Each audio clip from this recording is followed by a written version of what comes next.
A very good morning to my dear students. Today we will start the next chapter, the Boolean algebra and logic gates. This chapter is all about the various type of algebra that we use in the computer system. In this chapter we will be studying who developed the Boolean algebra. This Boolean algebra was developed by this person, George Boole.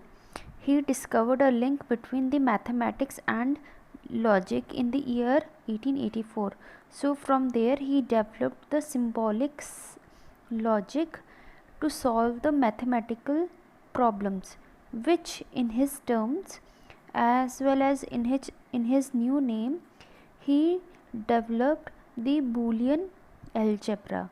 As we know, in computer only two values are used. One is true, other is false.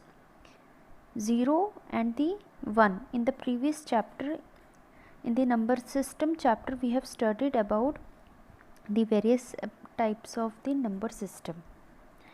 Later, this person, Claude Shannon, developed the practical approach of the Boolean algebra by introducing this concept, the switching algebra. In this chapter we will also be studying about the what is the truth table. Truth table is nothing, as the name itself suggests, that it is a table in which input values as well as the how it will going to give the result in the form of the output through the logical process. And what are the logical process we will be studying later in this chapter.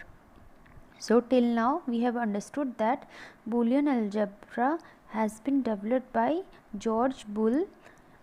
He introduced the concept Boolean algebra. Later the person Claude Shannon developed the practical approach of this Boolean algebra by introducing the name switching algebra. This chapter will be about the algebra in the form of 0 and the 1 in the which we will be doing in the form of the truth table.